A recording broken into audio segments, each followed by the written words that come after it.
On the day that also marked my 18th wedding anniversary, my husband came home with his mistress and their child. "It's been 18 years with you. That should be enough. I want a divorce and to live with this child," he said. He also mentioned he would take good care of his mistress and their child from now on. I was shocked by this sudden event and couldn't organize my thoughts. Despite the clear evidence of his infidelity, I couldn't forgive his unrepentant and regret-free attitude. The woman fantasized about living in our house as if it were already hers, saying, "Once I move in, I'll buy the sofa recommended by that famous actress." While such trivial conversations were ongoing, my daughter interrupted. "What are you talking about?" she said, stopping my husband and his mistress's conversation with a single sentence. Then, what my daughter continued to say changed the situation. "My name is Diane Johnson, and I am a 40-year-old housewife. My husband, Robert, is successful as an education critic and earns an annual salary of $200,000. He is also a dedicated father, actively involved in child rearing and maintaining good neighborhood relations. I often receive envious comments when shopping at the supermarket. This morning, a neighbor thanked me for helping clean up a sign blown away by the wind. They really appreciated it." "Really? Was someone watching?" "Helping out in our area is just the natural thing to do. Robert was always contributing to the community and seemed like a perfect person everywhere you looked. Being married to him, I felt happiness every day." Our daughter, Michelle, also inherited Robert's good genes. Robert teaches Michelle daily, and she maintains top grades at a high school. She dreams of becoming a lawyer and regularly reads the news and newspapers. "Wonder what would happen if this case went to trial," she said, while pulling out a law book to look up the laws. "It's really amazing to study so much every day, and if it were me, I'd put it off right away. It's tough, but I learn a lot. I'll teach you what I understand later." Robert and Michelle were very intelligent, and I felt a bit anxious being just a normal housewife. I feel inferior, as if I don't have any special skills. Maybe I should try learning something new. That's not true at all. I think you're amazing. And so, we continued our casual daily life until Robert brought up a certain topic. "By the way, Mom's 40th birthday is coming up soon. Maybe I should pick something special this year, like choosing the cake myself. Then, I'll prepare dinner." Robert and Michelle were planning a celebration for my birthday. "Thank you so much. I really appreciate everyone's kindness." As my birthday approached, I was filled with anticipation, and then Robert switched the topic. "Speaking of Mom's 40th birthday, it's actually also our 18th wedding anniversary." "Wow, 18 years? That's amazing. We got married on my birthday, so every year the day is both my birthday and our wedding anniversary." Robert always emphasized my birthday, but also remembered our anniversary well. "You remembered, thank you," I said, moved to tears from the morning. "Look forward to the day." I'm not good with surprises, but I'll try to do something special for you and Michelle. Hearing this, I eagerly awaited my birthday. A few days after my birthday, Robert and Michelle spent the morning choosing a cake and preparing dinner. "You can take it easy today since it's your birthday," they told me, allowing me to take a break from housework and enjoy shopping. When I got home, Michelle had prepared a lavish dinner. Haha. I did buy some side dishes, but I made the potato salad myself. More than anything, I appreciate your thoughtfulness. Thanks for all your work this morning. By the way, where's Dad? I thought Robert was helping out, but he was nowhere to be seen. Oh, Dad went out to buy a cake right after you left. There are many cake shops in our neighborhood. Still, it was worrying that he had been out since early morning and hadn't returned by night. When we called him, he said he would be back soon. The background noise sounded like he was in a car.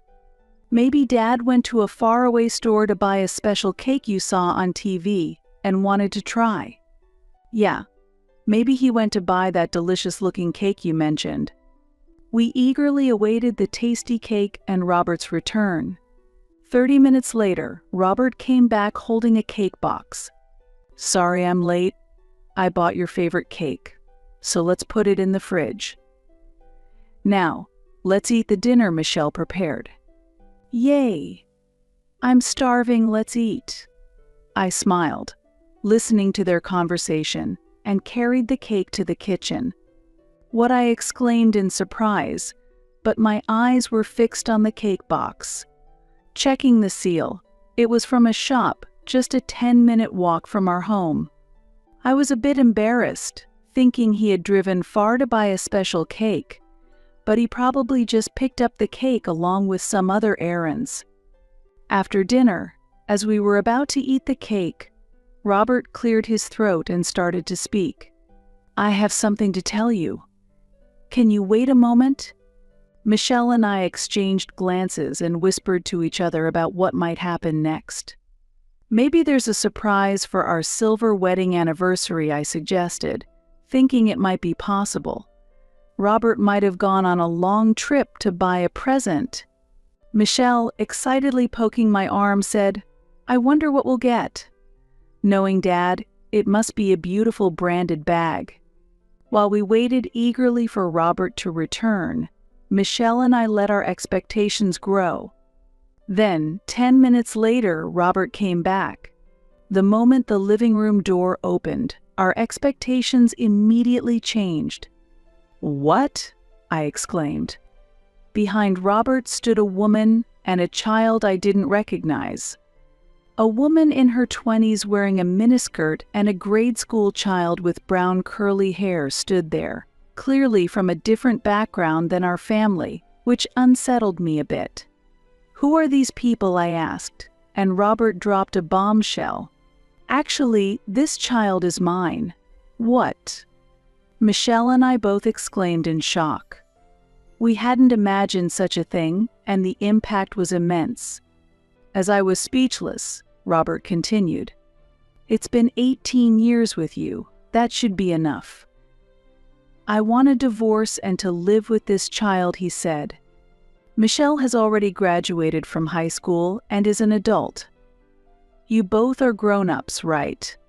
While we were speechless, he added that he would now take care of his mistress and their child. Robert's voice was heavy. I still couldn't grasp the magnitude of the situation and alternated my gaze between Robert and the woman standing behind him.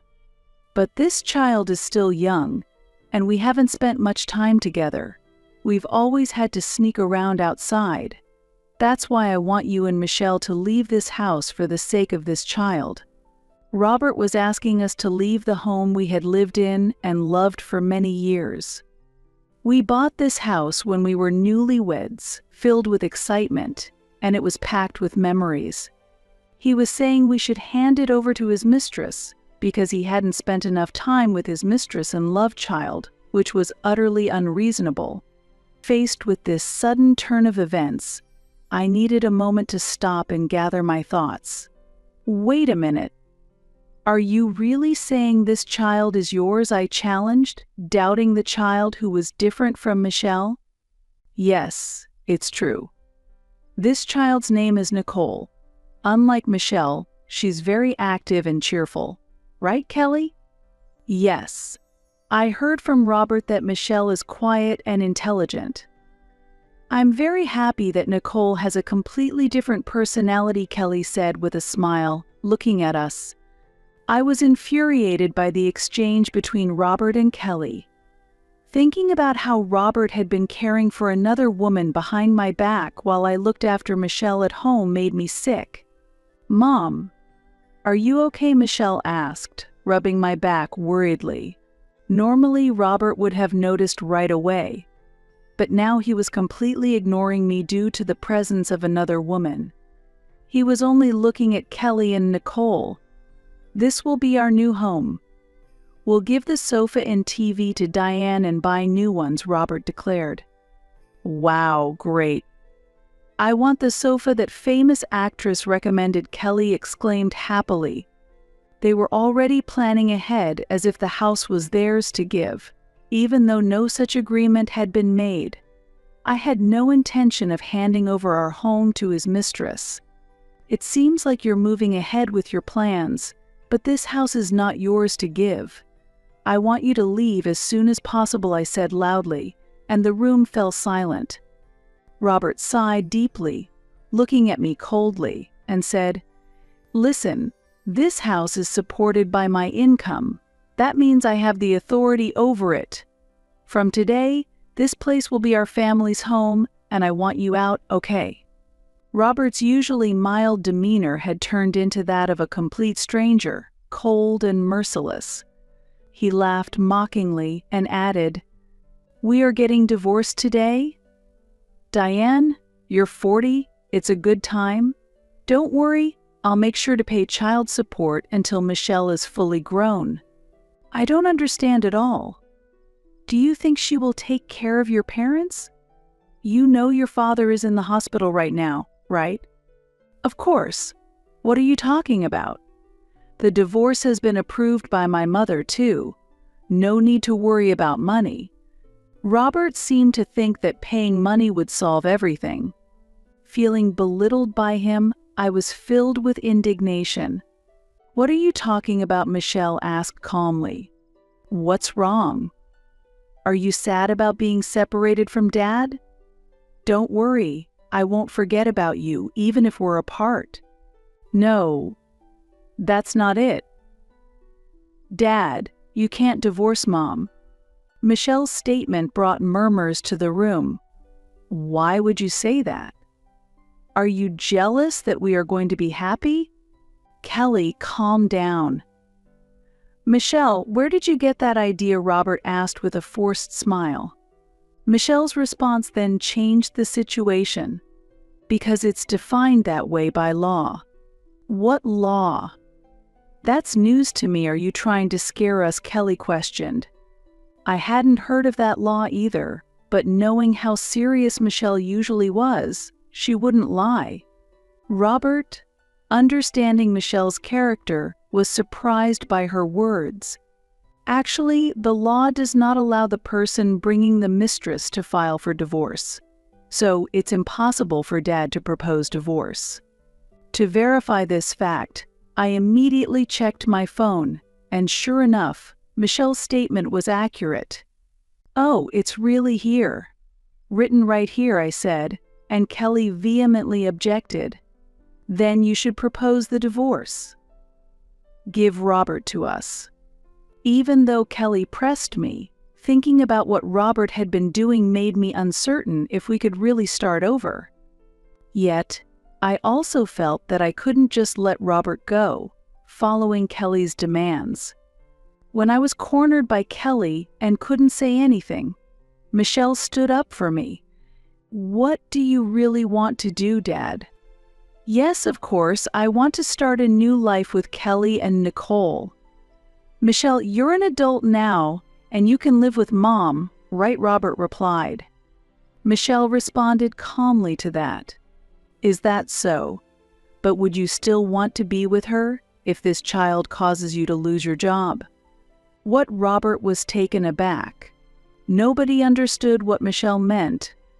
Then, pointing to the hiding Nicole, Michelle said, "This child goes to XX elementary school, right?" Why do you know that? Robert was surprised. "That school is on my way to school. That child always causes trouble in the nearby park, getting scolded by teachers and police. At my high school, students from that school are known to be uncontrollable. Dad, do you want to welcome such a child into our family and lose your credibility as an education critic?" Robert suddenly turned around and confronted Kelly and Nicole.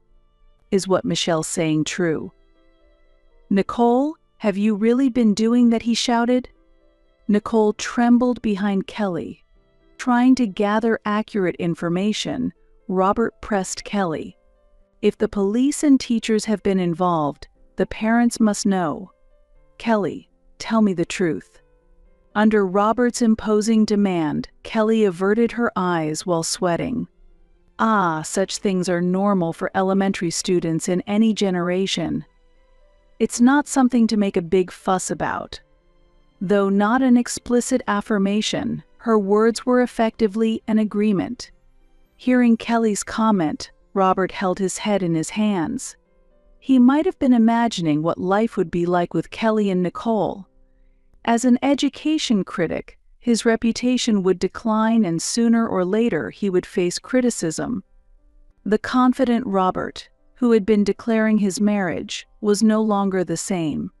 He was confused and lamented his unstable future. Things have become the worst because of this child, he exploded in anger. Michelle continued, still having more to say. "Also, Mom, haven't we seen Kelly's face somewhere before?" What I replied, but neither Kelly nor I could remember seeing each other previously. Kelly certainly looked unsure. "Do you remember a month ago, after shopping near the station? On the way home, there was a woman in a red dress." "Oh, I remember now. I bumped into a woman in a red dress, and despite it being both our faults, she was very angry. I remember. The cake I bought then was ruined too. But why bring this up now?" With a small laugh, Michelle pointed at Kelly. "That woman? That was you, right, Kelly?" Kelly began to panic at the question. I don't remember something from so long ago. Besides, such a story doesn't matter now. Don't change the subject." Kelly obviously couldn't hide her panic. It seemed like recalling something from the past was a bad situation for her. I tried hard to remember that time, and then I shouted the crucial words that cornered Kelly. That's right. At that time, you were walking with a man who wasn't Robert." "Stop talking," Kelly hurried to silence me, but it was too late. Robert heard the conversation and glared at Kelly.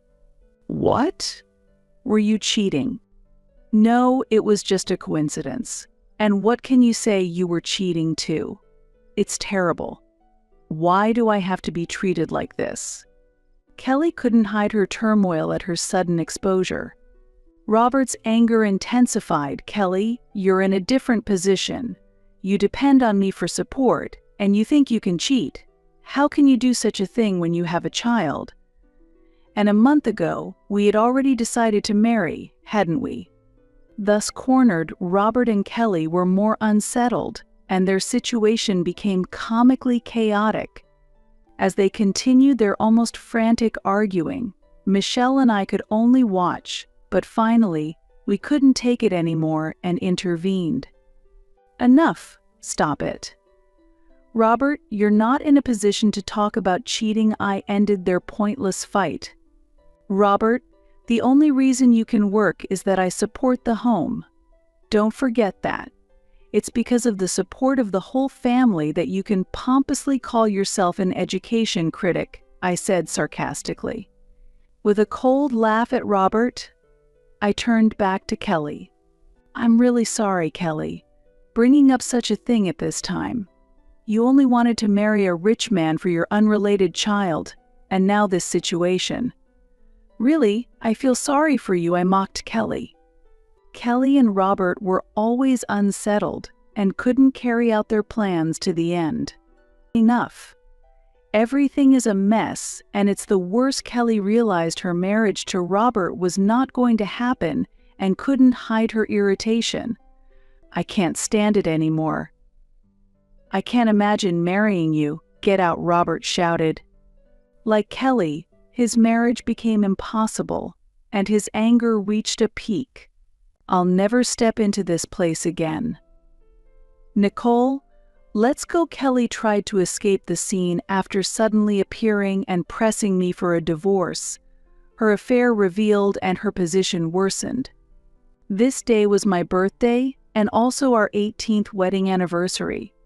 But it was the worst turn of events. However, I wouldn't let it end so easily.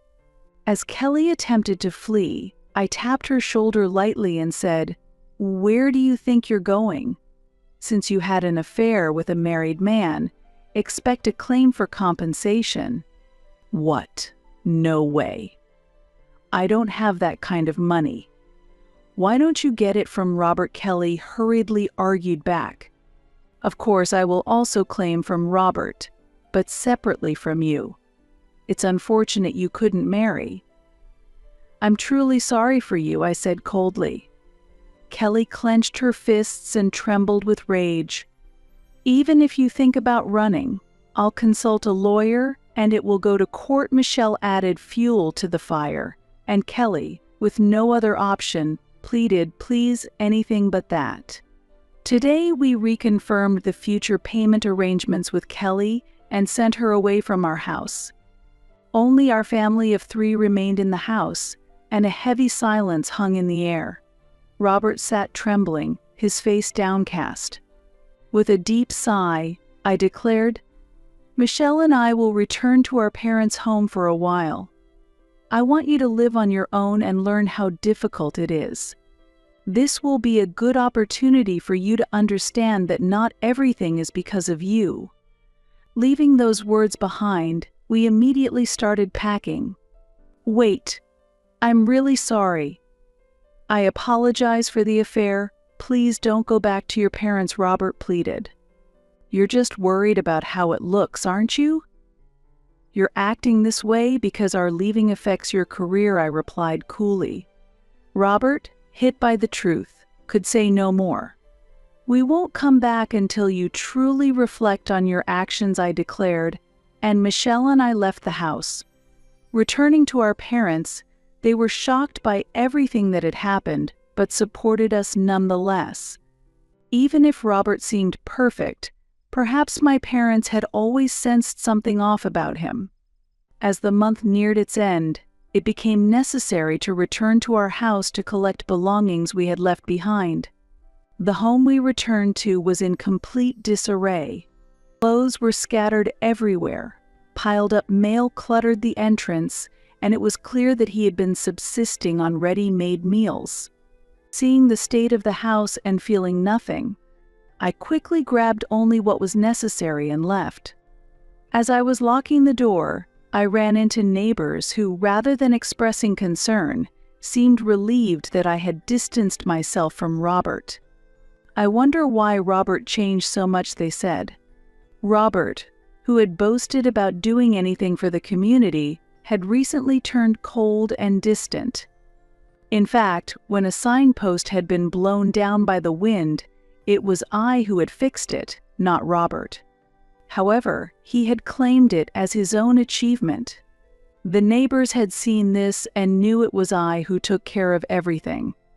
Robert had continued to promote his efforts as his own, but recently he had stopped even that, and the neighbors quickly understood why I had left.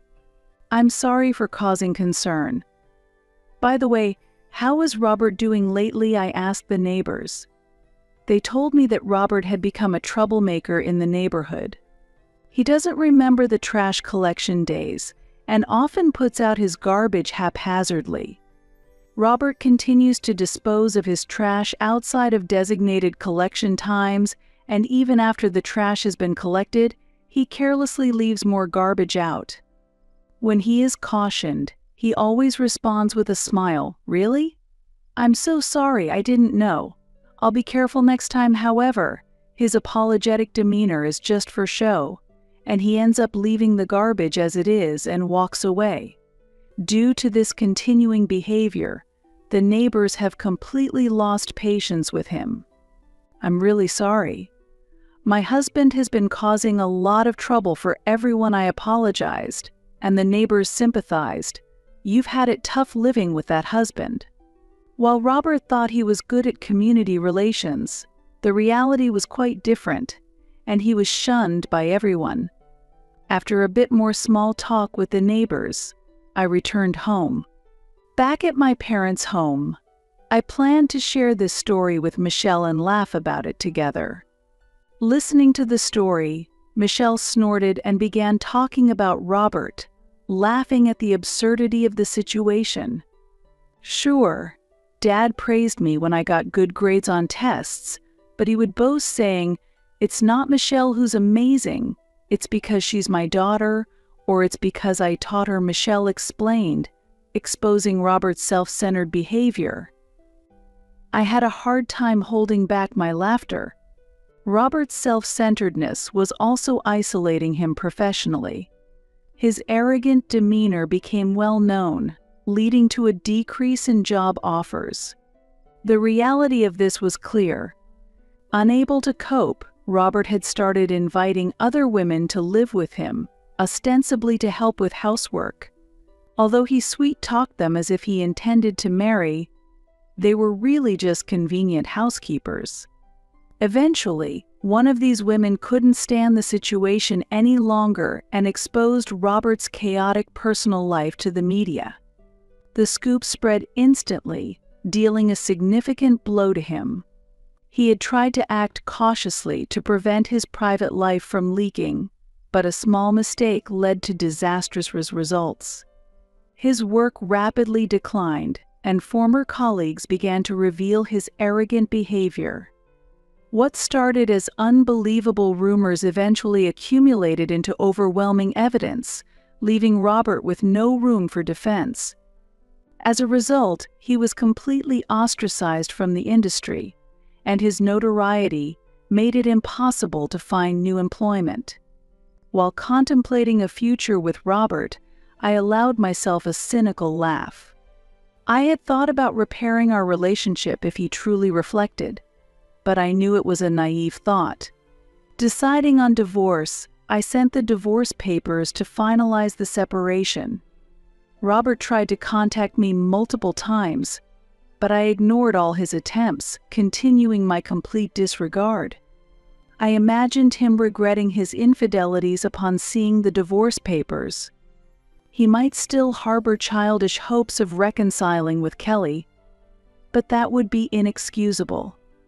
I took the initiative to claim compensation and ensured I would never meet him again. Kelly would surely keep her promises. A few days ago, Michelle and I visited Kelly's parents and revealed all the facts. Her parents expressed deep regret, apologized to us, and submitted a written promise never to repeat the same mistakes. Kelly's parents had once let Robert visit, but they sent him away without letting him meet her.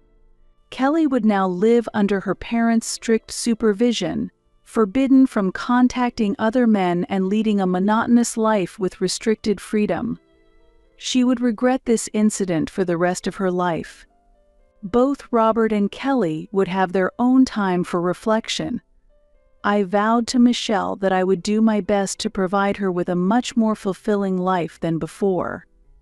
Sharing this sentiment, she said determinedly, "I'll become a lawyer and surpass Dad. We'll definitely live in a good home." Happy with her resolve, I responded, "Exactly. Let's work hard at that." Filled with hope for our future, I felt optimistic about the life ahead of us. I am pregnant, so I definitely won't move back to the countryside and live together. I won't live in a two-family home either. No matter what happens, I will not move from this place. Strangely enough, my brother-in-law and his wife ended up squatting in the house I own. They were supposed to live with my in-laws, but to avoid household chores, they refused to live in a two-family home and barged into my house instead. I cannot believe such an unreasonable request is acceptable. Do they think lightly of me? My name is Sarah. I am 28 years old and a working housewife. It has been 3 years since I married Aaron, and we are about to have a child. Since we live in a large house, it would be ideal to have several children. This house was given to me by my parents who built it for their retirement, but they died without living in it for long. One day, a call came to my husband's cell phone from his parents who live far away. What? A fire at the house? Okay, I will head there right away. After ending the call, my husband explained the situation with a pale face. It seems a fire broke out in the middle of the night, and fortunately his parents were safe and managed to escape, but the house was no longer livable. Given this situation, could they stay here for a while? My husband awkwardly suggested this while gauging my reaction. How could I say no here? I only meet my in-laws twice a year, but we were not on bad terms. Since my husband was humble, I had no choice but to accept. Let's do that. Let's go pick them up quickly. Thank you, Sarah. When I agreed, my husband brightened up and quickly prepared to leave by car. It takes 2 hours by car to reach my in-laws' house. Be careful driving at night, I said as I saw off the car. When my husband returned home, it was past noon the next day. It was really tough, he reported tiredly. When he arrived at my in-laws' house, the fire was already extinguished, but many firefighters and police officers were still at the scene, and my husband had to handle the paperwork instead of the confused in-laws. He quickly checked the damage and gathered information about the next procedures. The cause of the fire was due to a short circuit. Various certificates were needed, and while sorting them out, my husband seemed to be confused. Attending the scene investigation, confirming the damage, calculating the costs for waste disposal.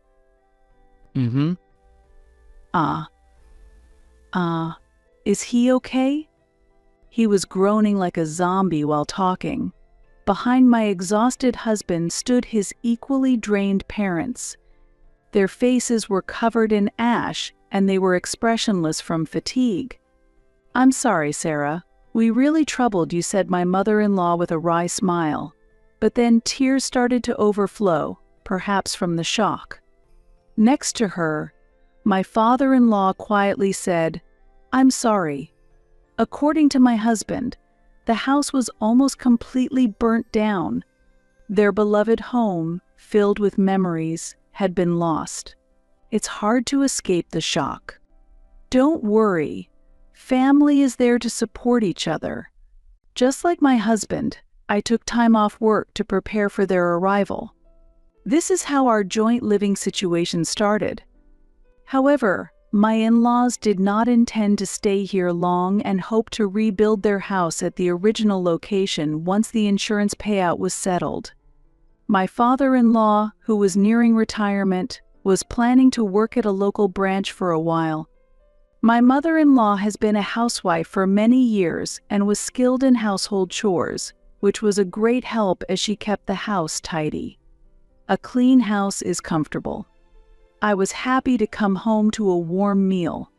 I hoped this joint living would go well. However, an unexpected event occurred.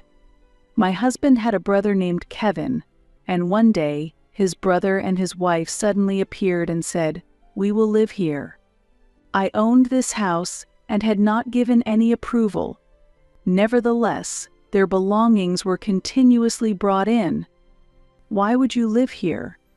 Even though I asked, my brother-in-law ignored me and continued giving instructions to the movers. My husband concluded that it was useless to talk to his brother and was checking the situation with his parents. It seems my brother-in-law and his wife were originally supposed to live with my in-laws. If you haven't lived together yet, please stay where you have up until now. Until the house is built, my husband urged, but my brother-in-law excused himself, saying, "We were kicked out of the apartment." What happened? The company went bankrupt, and I lost my job.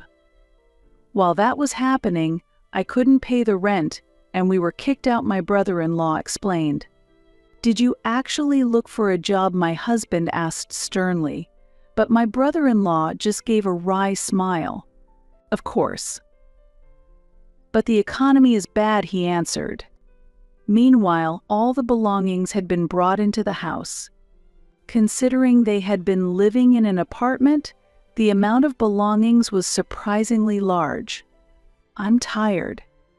Moving is really tough, while pregnant, said the last person to arrive as they entered the house. Hello, Mandy, it's really been a long time. Hello, it seems it's going to be tough from now on. As I frowned, my brother-in-law's wife, Mandy, who was pregnant for the first time, cheerfully smiled at me. I can't believe my brother-in-law was unemployed while having a pregnant wife. Their appearance, kicked out of the apartment, did not seem desperate or tense at all. It seemed they had decided to rely on us. My insight was soon proven correct. My brother-in-law and his wife, who suddenly appeared and dominated our house, did absolutely nothing. Aren't you looking for a new job? Even if I find a job here, we'll have to move back once the house is rebuilt. Searching for a job here is pointless. How long will the rebuilding take? I wish he would at least find some job. But my husband, being the younger brother, found it hard to speak up to his elder brother. I was able to tolerate the pregnant sister-in-law doing nothing, but it was annoying to be constantly ordered around. I've heard that if the pregnancy is going well, one should be able to do a bit of work, but I'm not sure since I have no experience. Sighing, my mother-in-law and I handled all the work. However, what I couldn't stand was when my things were used without permission. Mandy, do you know where I put my beauty serum? Oh, I used up mine, so I borrowed it. I like it because it makes my skin so supple. That beauty serum was my favorite and expensive. I'm going to be late for work. Ha, where's my cell phone? Mandy, why are you using it without asking?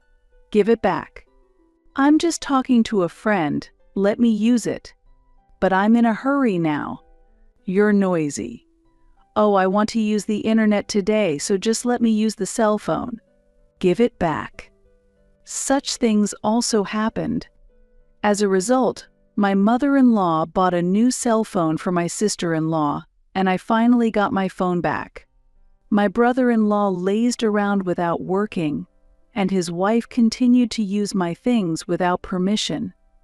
They were truly a nuisance. If it weren't for my usually reserved in-laws, I would definitely be angry.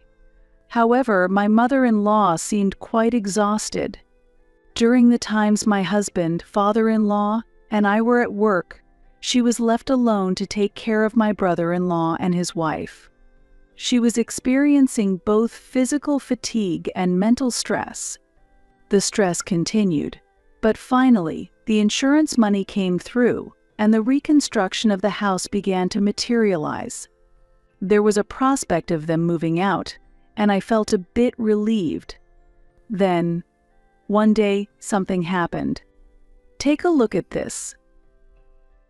It's the floor plan of the new house, said my father-in-law during a weekend, showing us the blueprints from a meeting with the contractor.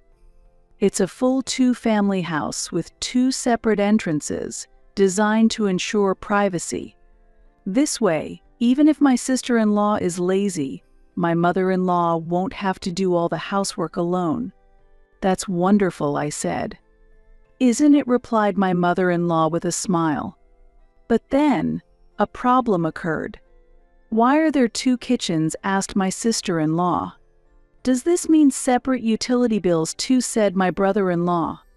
That's normal, responded my father-in-law. My sister-in-law immediately exclaimed, I hate this. What do you hate? The puzzled father-in-law asked.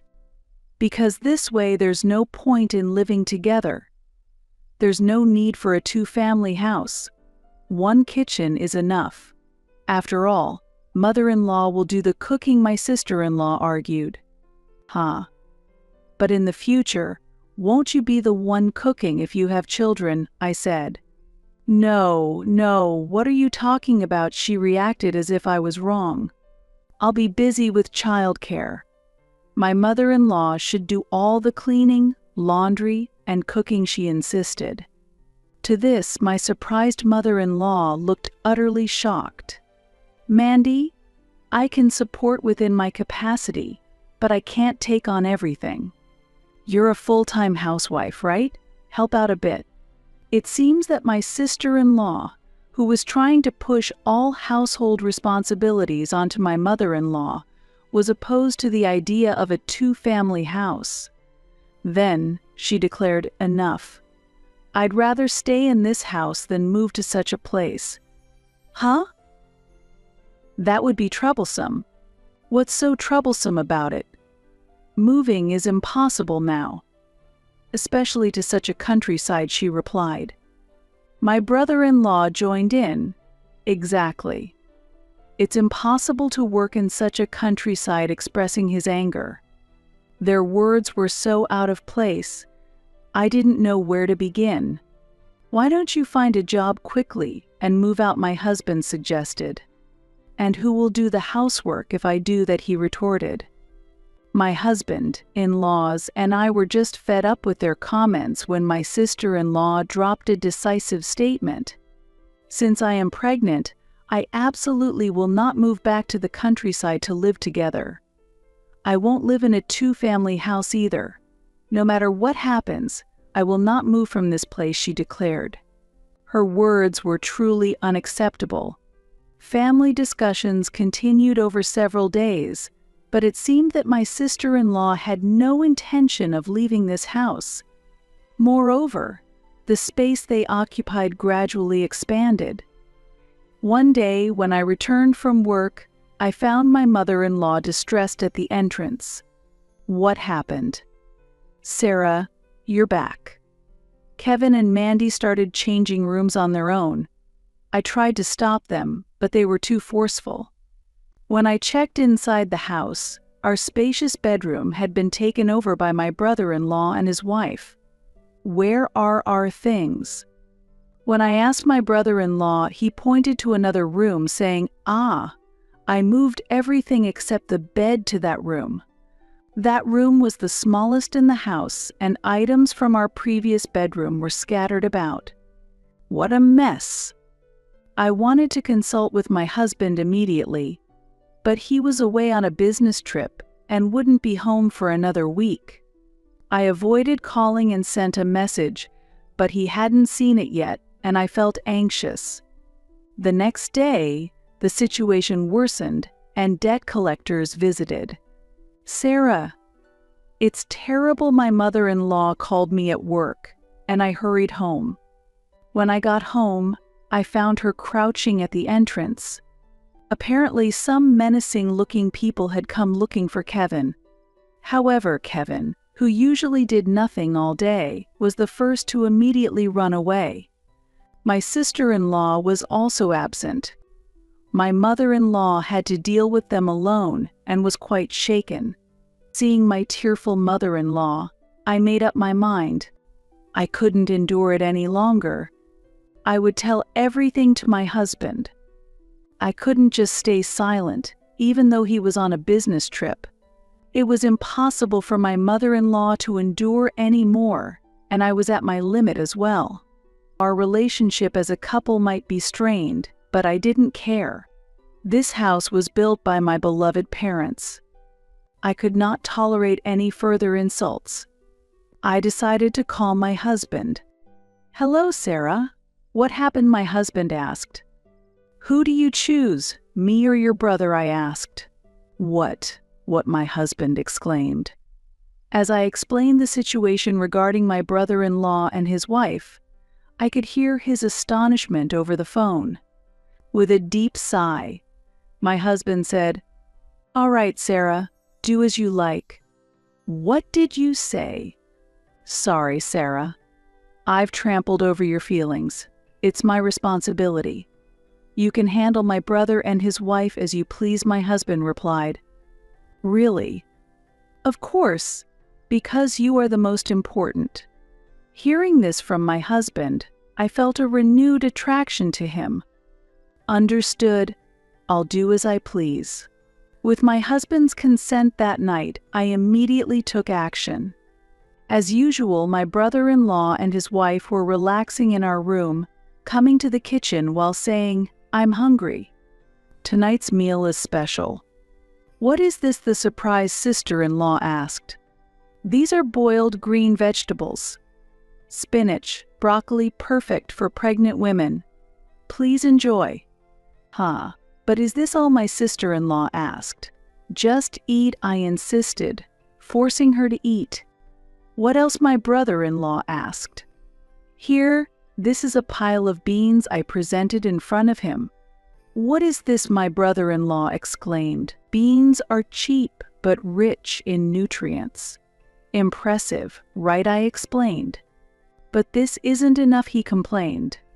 "Just eat," I insisted, and forced him to eat, just like his wife.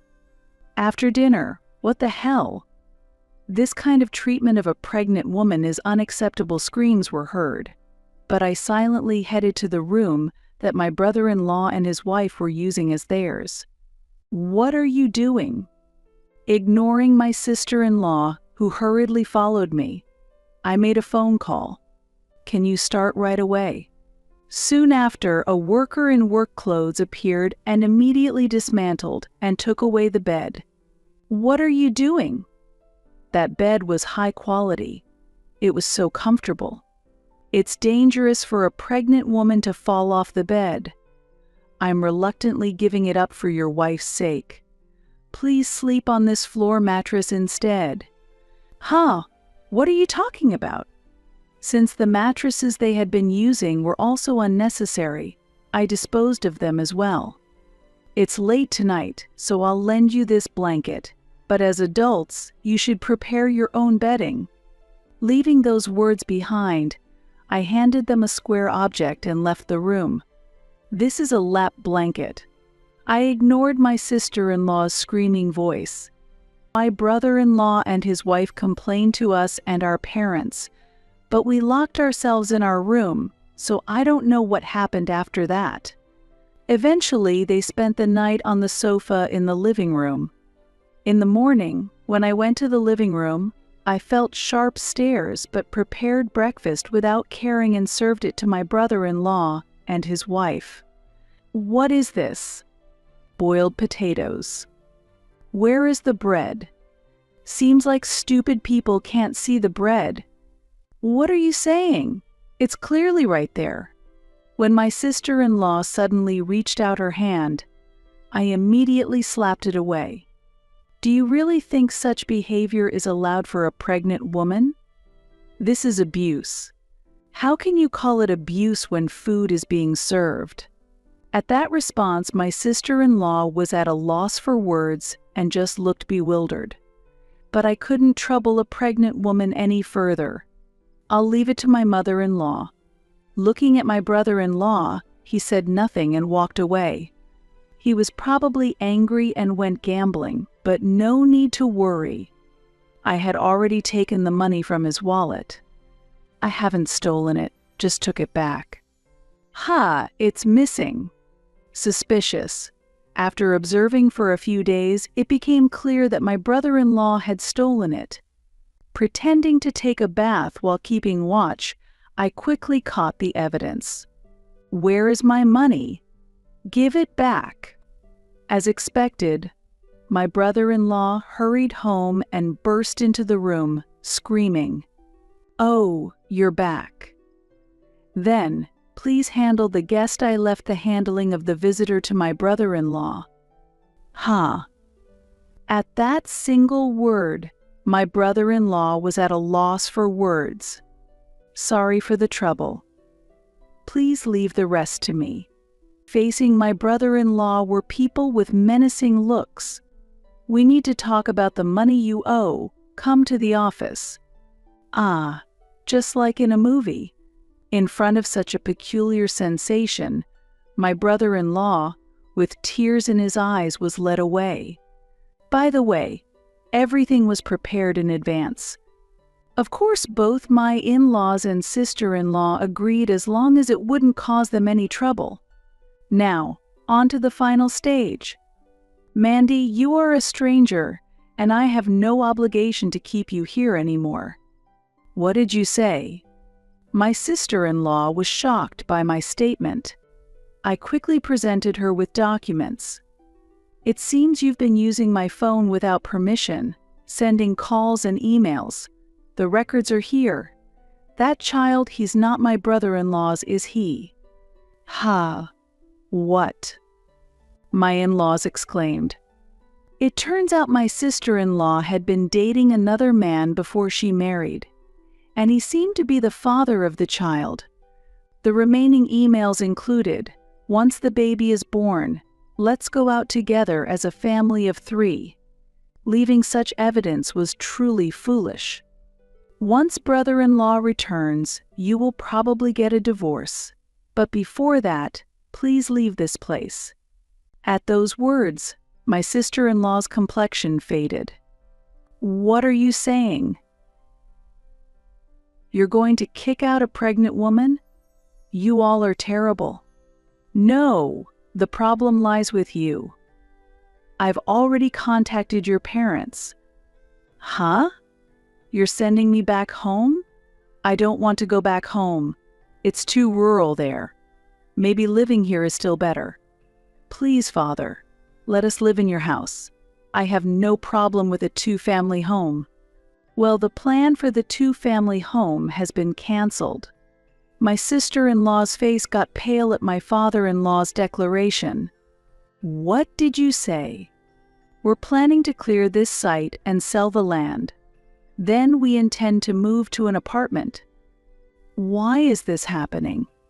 My sister-in-law crumbled as if she had lost all her options. At that moment, the intercom rang. It seems your parents have arrived from your hometown. Really? Seeing her real parents in front of her, my sister-in-law's face turned as white as if she were a ghost. She was quickly taken back to her hometown. Returned to her very strict parents, she became completely disheartened. Her parents demanded compensation from my brother-in-law, but he did not return. Although my in-laws seemed a bit sad, they accepted their son's actions as his own responsibility since he was an independent adult. Afterward, they bought a new apartment and moved there. As a result, we were able to regain our peaceful days. Once the stress was gone, I soon became pregnant. My husband cried with joy, and my in-laws were very pleased. We repaired the house and prepared to welcome our new family member. Mom, Dad. Please watch over us, I said as I looked around the house and gently stroked my pregnant belly.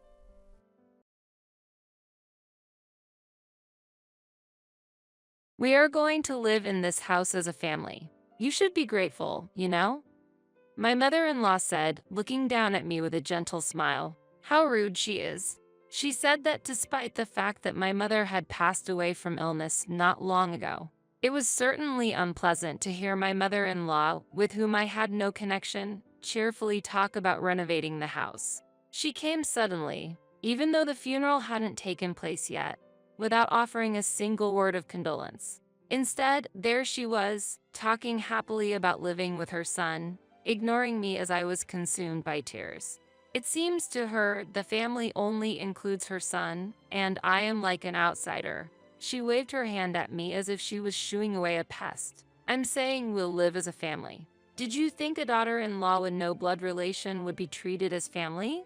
My name is Tracy, and I'm 30 years old. I have an older brother I respect, who is 5 years older than me. We've always been very close, and he has always been there to help me on anything.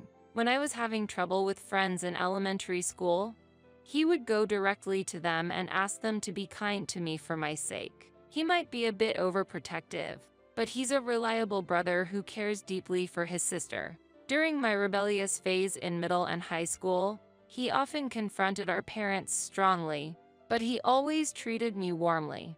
He was always there to support me when I was in trouble, a person I could rely on. Don't worry about what others think. I support you, Tracy, he would say, and I used to be envious of his attitude.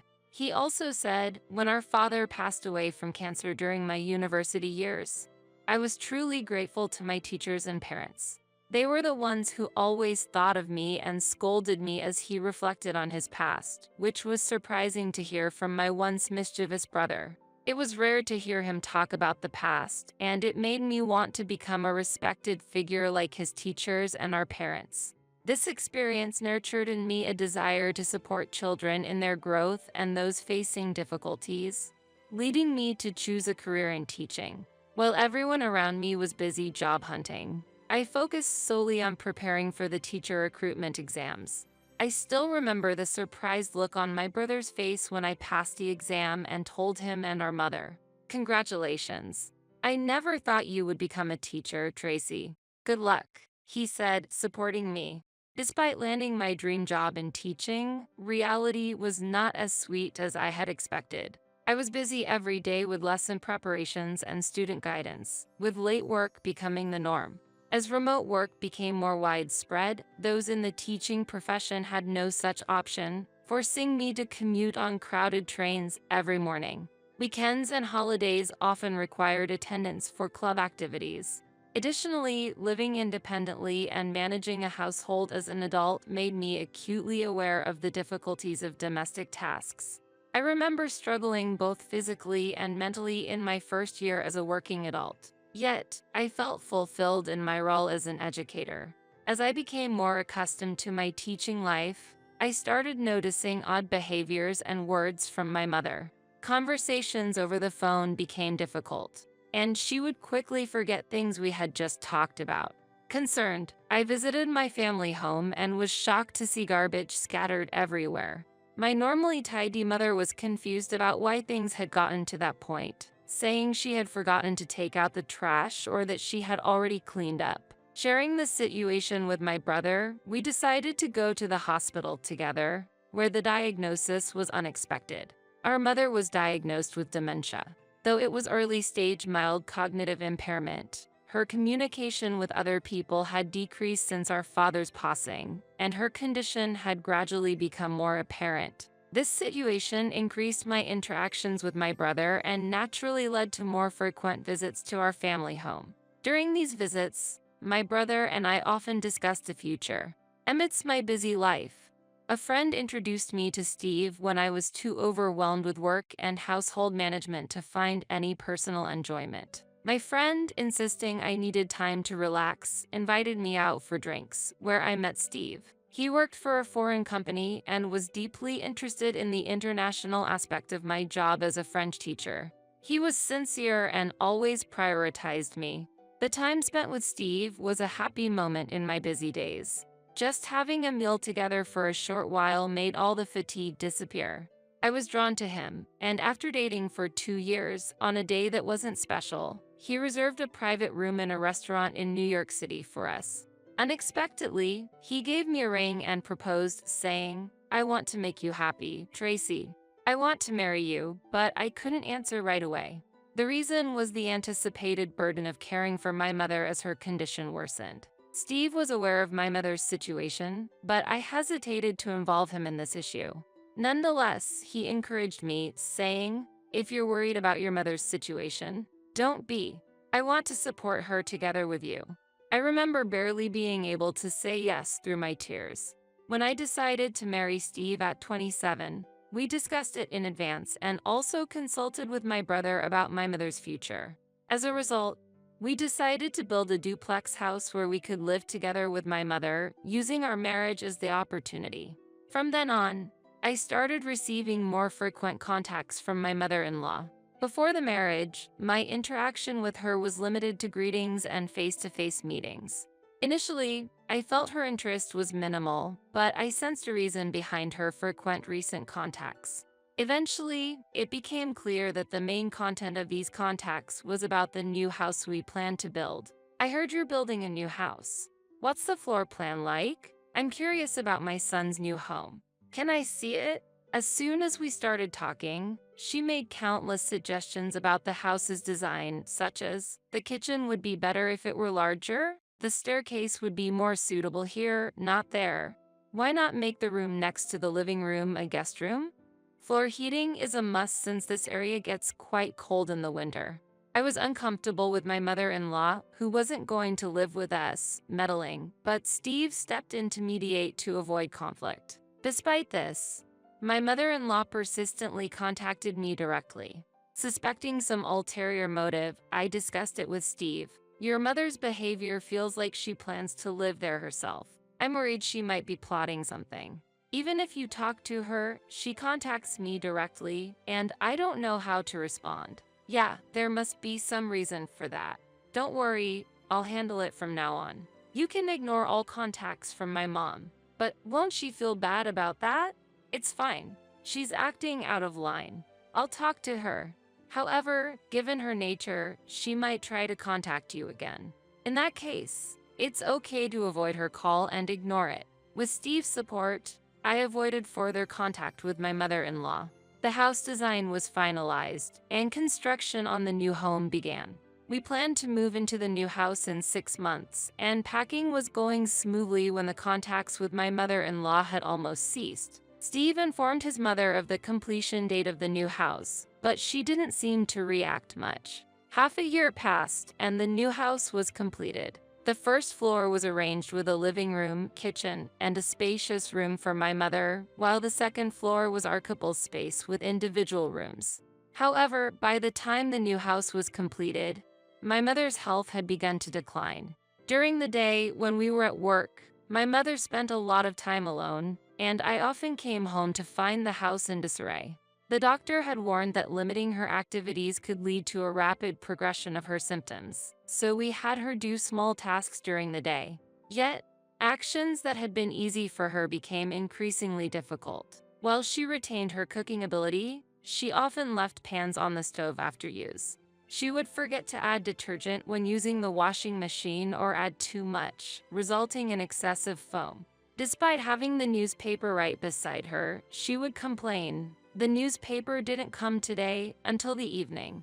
The challenges posed by my mother's condition were countless, and my brother and I decided to use daycare services during the day. At first, my mother was confused by the unfamiliar environment, but having companions during the day gradually made her smile more. When she came home, she would talk about making paper crafts or participating in events at the children's center. My mother gradually adapted to this new routine, and her condition seemed to temporarily stabilize, but it didn't last long. Just 2 years later, my mother seemed to have caught an off-season cold, but ultimately, she passed away from pneumonia. Just maintaining daily life seemed to deplete her strength, and she couldn't eat properly due to a lack of appetite, leading to a weakened immune system.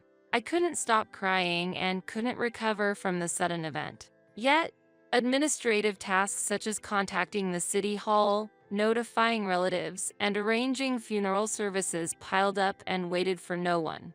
As I began to prepare for the funeral, my mother-in-law arrived with a lot of luggage. Seeing her ready to stay over, I was grateful she came to help with the funeral preparations and welcomed her, saying, "Thank you so much for coming during this busy time. Please come in." However, as soon as she stepped inside, she made an unexpected statement. "I will live in this house." Surprised and at a loss for words, I couldn't make a rebuttal when she said, "If you don't like it, you can leave. Steve and I will live here." She said that without a word of condolence.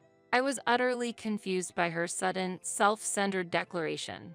Ignoring my bewilderment, my mother-in-law continued, "I've waited 2 years, and finally, I can live here. How about it? Is the floor plan to my liking?" As she began to walk around the house. At that moment, I understood why she had been contacting us so frequently before. Perhaps she had always intended to move into the home we built. She tried to change the floor plan to her liking and believed that I should receive her instructions rather than Steve, which might explain her persistent contacts. She seemed to have rushed over after hearing about my mother's death from Steve. That's when the shocked Steve said, "Mom, didn't you know? The owner of this house isn't me. It was Tracy's mother." What? Moreover, when Tracy's mother passed away, the heir would be Tracy's brother. What does that mean? My mother-in-law, glaring at me, said, "The homeowner should be the husband. Steve earns more, and your salary couldn't possibly cover the mortgage. You must be relying entirely on Steve's earnings. This house might as well be Steve's. Really, what an incomprehensible daughter-in-law and her family. What do you think, Steve?" Steve tried to explain. "No, Mom. Listen, it's okay, Steve. Let me explain," I interjected. My mother-in-law turned her sharp gaze from Steve to me and challenged, "What are you trying to say?" "The mortgage is being paid by my brother and me. I cover the payments with my income, and I have never taken money from Steve. Is that true, Steve?" "Yes, it's true." I continued, "When we built this house, we decided it would eventually go to my brother. Now that my mother has passed away, the home will be for my brother, his wife, and her parents to live in," I explained calmly. My mother-in-law was stunned and speechless, but unable to accept the arrangement. She said, "I can't accept that. After living with and caring for your parents, it's natural that it would be my turn next. I've been waiting for this day. This is too unreasonable. You know, I have a lawyer acquaintance. I'll talk to him and proceed with renouncing the inheritance." Of course, we had no intention of doing so, but my mother-in-law was clearly agitated. "My brother will be arriving soon, so let's discuss this again when he's here. I will express my opinion directly to your brother and ask for his renunciation. I'm the type to speak my mind, so my position won't change even when your brother arrives." After this statement, my mother-in-law waited in the living room until my brother arrived. Steve, while confused, repeatedly apologized to me. "Don't worry. It seems she won't be convinced by just my word, so let's talk again with my mother when my brother arrives." Meanwhile, my mother-in-law was on the phone with a lawyer she knew, moving forward with the discussion on renouncing the inheritance. Regarding the renunciation of inheritance, yes, I believe the person in question will agree. Yes, please prepare the necessary documents if there's progress. My mother-in-law spoke politely on the phone. About an hour later, the sound of a car parking outside was heard. My brother had arrived. "Mother, my brother has arrived." As I called out to her, she stood up eagerly, saying, "I will have this house transferred to Steve. Then I can live here," and proceeded to the living room. At that moment, the living room door opened, and my brother appeared. My mother-in-law, about to shout something, took a deep breath and opened her mouth wide. But as she opened her mouth, no sound came out, and she looked surprised, losing her strength and sitting down heavily. In fact, my brother's appearance could be mistaken for someone from the underworld by some due to his quite intimidating look. His hobby is surfing. Furthermore, as he works outdoors throughout the year, his skin is sunburned, and the sun damage has made his hair brittle. As a result, finding hair maintenance troublesome, he chose to have a shaved head. Also, he is tall and has a muscular and sturdy physique. Especially noticeable is an old scar on his forehead. This scar was the result of a fall during his elementary school years. But combined with his appearance, many people mistake it for a scar from a blade. Seeing such a brother in person, my mother-in-law seemed to lose her will and slumped down to sit. "Do you have anything you would like to say about this house?" my brother coldly asked my mother-in-law.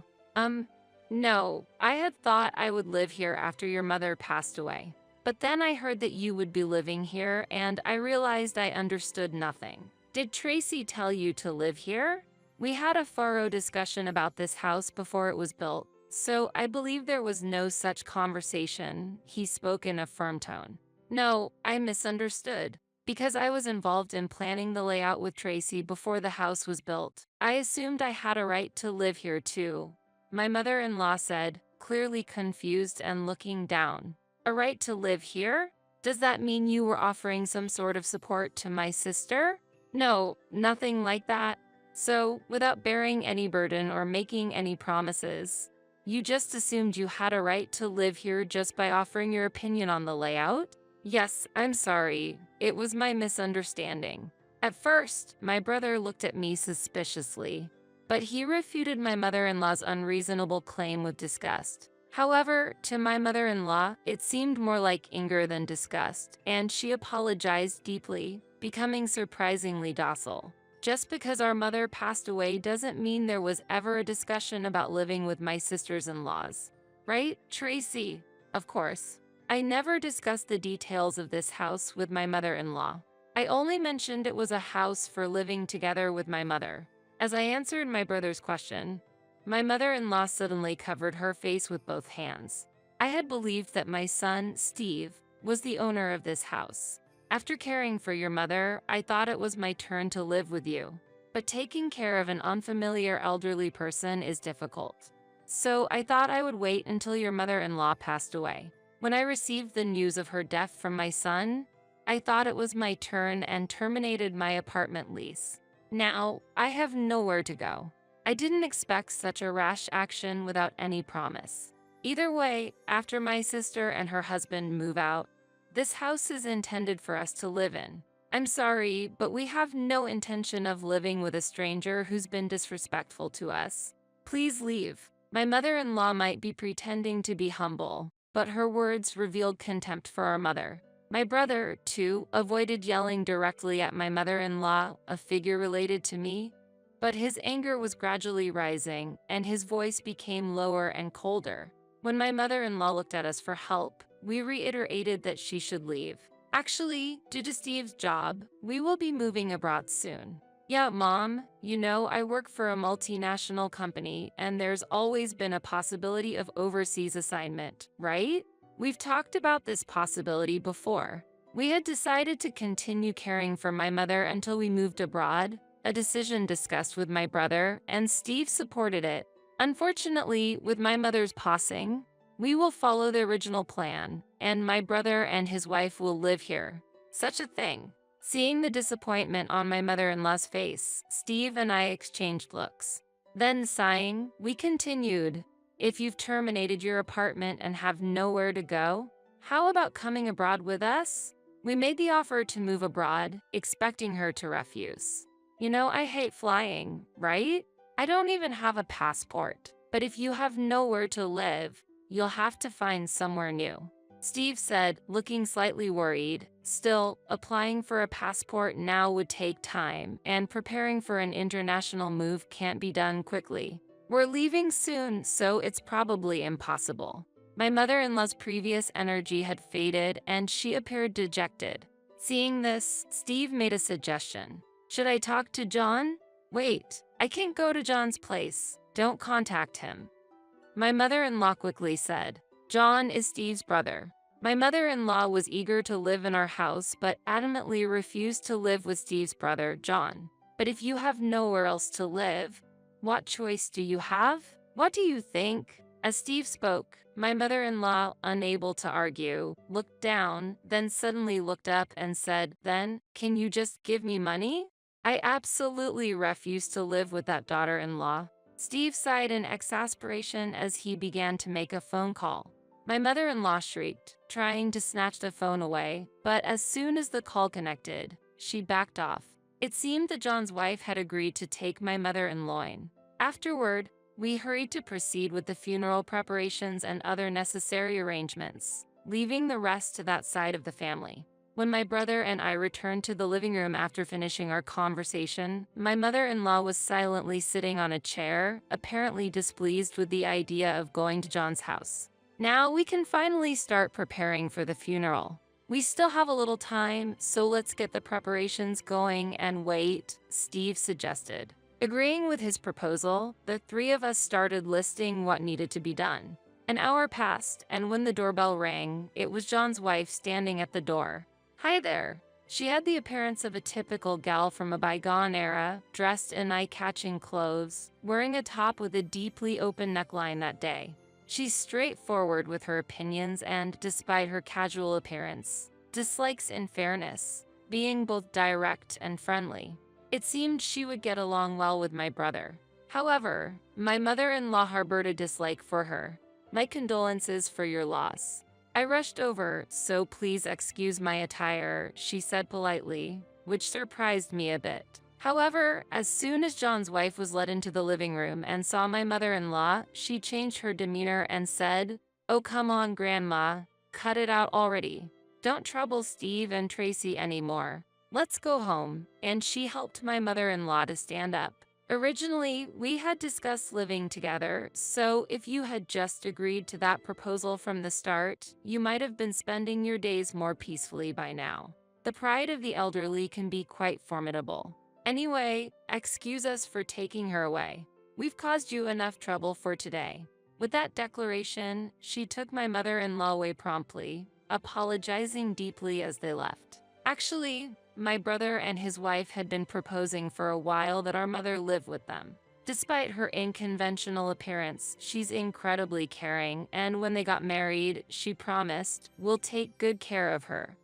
However, our mother refused to live with her, choosing to live alone consistently. "She's really got a unique personality," Steve said, reflecting on this with a bittersweet smile. "There's goodness at her core, and my brother is also reliable, so it's likely that our mother will find stability in her new home with them."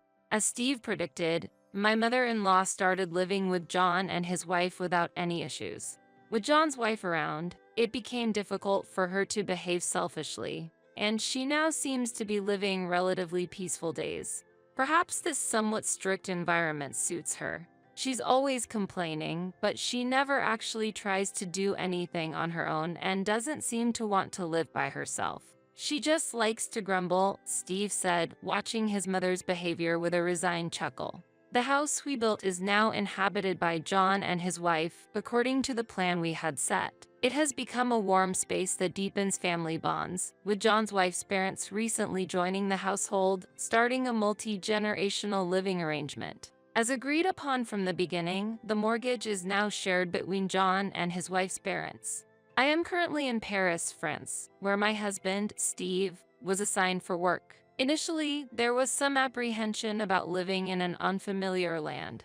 Fortunately, my proficiency in French proved to be a blessing, allowing me to quickly adapt and integrate into the local community.